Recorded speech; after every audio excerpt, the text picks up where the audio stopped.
Tenga listo su tinto que ya vienen los huevos revueltos con la receta del SENA, una entidad clave en la discusión de la nueva reforma laboral. Desde la redacción de La Silla Vacía, soy Gerson Ortiz, hoy es lunes 26 de mayo.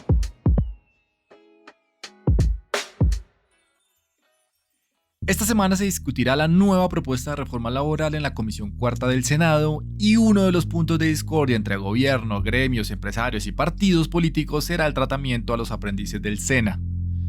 El gobierno quiere que el contrato de aprendizaje adquiera un carácter laboral, es decir, que durante la etapa práctica de su formación los aprendices reciban un salario mínimo y tengan los mismos derechos de cualquier empleado como era antes del 2002. Pero para los empresarios y gremios la reforma es una amenaza. Ven en el aumento de costos laborales un desincentivo para contratar más aprendices. Pablo Áñez viene a su último huevo en la silla para mostrarnos una radiografía del SENA, de la entidad y cómo la discusión del tratamiento de los aprendices del SENA marcará la discusión de la reforma laboral.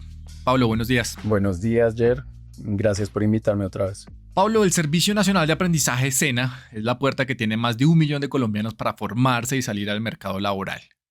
Y entra la discusión de la reforma y eventualmente la consulta popular porque se propone modificar la manera en la que los aprendices deben ser contratados. ¿Cuál es la propuesta del gobierno en ese sentido? Empecemos por contar que por ley las empresas con 15 o más trabajadores están obligadas a vincular aprendices del SENA.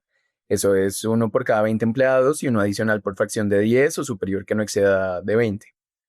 Durante lo que en el SENA se denomina la etapa lectiva, los aprendices con contrato solo van a clases en el SENA. No trabajan presencialmente en la empresa, pero sí reciben el 50% del salario mínimo como apoyo de sostenimiento. Las empresas, en esencia, les pagan por estudiar.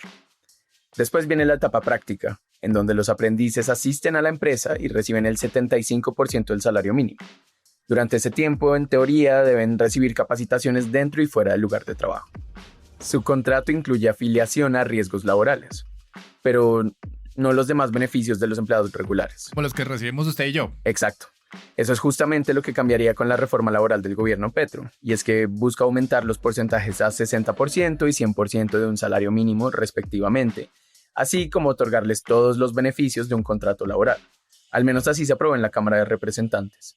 Eso beneficiaría a más de 300.000 aprendices, tomando como referencia que en el 2023, entre los 1.276.000 aprendices inscritos en programas de formación titulada como técnicos y tecnólogos, 368.000 lograron asegurar un contrato de aprendizaje. Pablo, ese cambio que desde el SENA y algunos congresistas del Pacto Histórico ven como una reconquista de derechos laborales perdidos, no tiene tranquilos a los gremios, a los empresarios. ¿Por qué les molesta este cambio al modelo de contratación de los aprendices del SENA? Bueno, porque los empresarios y algunos expertos en temas laborales andan con calculadora en mano. Hay teorías de que darle un carácter laboral a los contratos de aprendizaje podría terminar desincentivando su vinculación a las empresas. Por ejemplo, Natalia Ariza, que es economista y exdirectora de formación profesional integral en el SENA, sostiene que no se puede elevar la categoría del contrato porque en esa fase los aprendices aún siguen en proceso de formación. Para ella, el único resultado posible de modificar el contrato sería el opuesto a lo pensado, que sería aumentar la deserción de los estudiantes del SENA. Actualmente, solo el 30% de los aprendices en formación titulada tienen un contrato de aprendizaje. La preocupación es que, con el aumento de los costos para el empleador, prefieran contratar a profesionales de universidades u otras instituciones por el mismo salario. Por otra parte, los defensores de la reforma dicen que sucederá todo lo contrario. Que dándole más ingresos a los jóvenes más vulnerables se dinamiza la economía y que las empresas ganan al contratar más aprendices calificados. Los congresistas del pacto citan un estudio que hizo el DNP para esta reforma, en donde muestran que el incremento en el gasto de las empresas solo será de un 0.11% por el tema de los contratos de aprendizaje. En todo caso, la movida ha desatado un debate político sobre los derechos de los trabajadores y la desigualdad en Colombia. Y es que por ley las empresas igual deberían tener aprendices del SENA. Pero si no los encuentran o prefieren no tenerlos, podrían pagar una tarifa al SENA, que es lo que se conoce como una monetización. Ese es justamente un factor que entra en este pulso de conversación, la monetización. Es decir, si los empresarios deciden no contratar a los aprendices, están obligados a pagar una especie de impuesto o tributo en su lugar.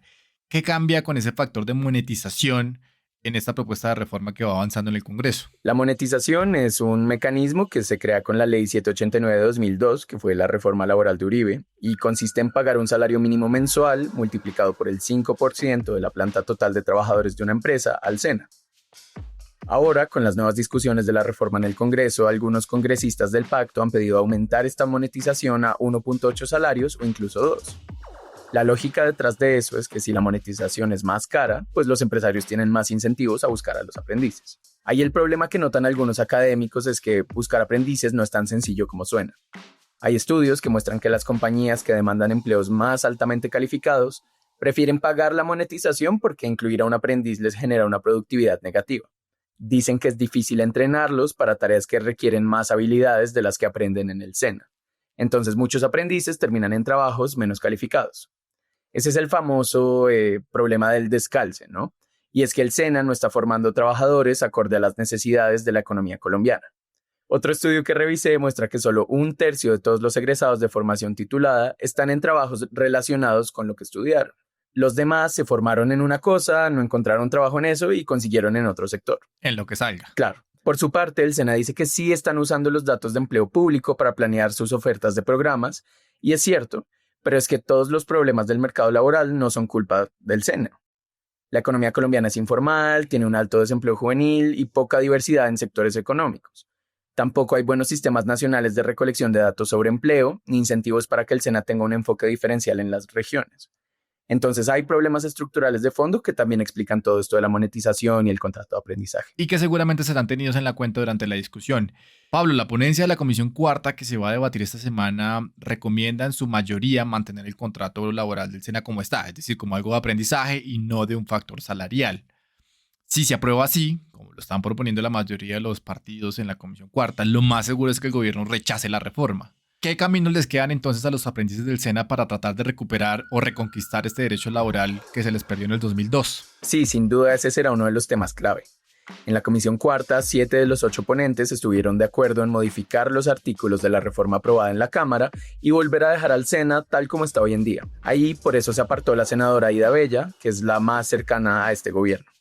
Y como es muy probable que lo que define la Comisión Cuarta se confirme en la plenaria del Senado, al gobierno y a los aprendices del SENA les quedan 2 caminos. Uno, el de la movilización social para exigirle al senador cambiar su postura. Los aprendices han sido muy activos en las discusiones, van permanente al Congreso y participan en las discusiones tratando de ganar respaldos políticos más allá del petrismo. El otro camino tiene que ver con una estrategia avanzada del gobierno. Pasa que si la reforma se aprueba en el Senado, muy seguramente el texto será diferente al que se aprobó en la Cámara, donde lo del SENA sí quedó favorable para los aprendices. Por eso se necesita hacer una conciliación y definir cuál texto aprobado se escoge, el del Senado, que limita lo del SENA, o el de la Cámara, que sí lo amplía. Esa conciliación, en todo caso, debe ser aprobada por las 2 plenarias. Hay que ver si de aquí a allá la aguja se mueve a favor de lo que quiere el gobierno. O si no, le queda el plan B al gobierno, que es insistir con la consulta popular, donde lo del SENA queda más explícito. Pablo, gracias por pasar por acá y por haber sido parte de La Silla Vacía. Mucha suerte en esos estudios que se vienen. Gracias, Jer, estoy muy feliz y muy agradecido.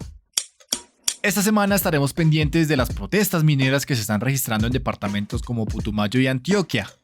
También de las audiencias sobre el escándalo de corrupción de gestión del riesgo y, como no, de qué pasará con la reforma laboral y el intento de la consulta popular 2.0.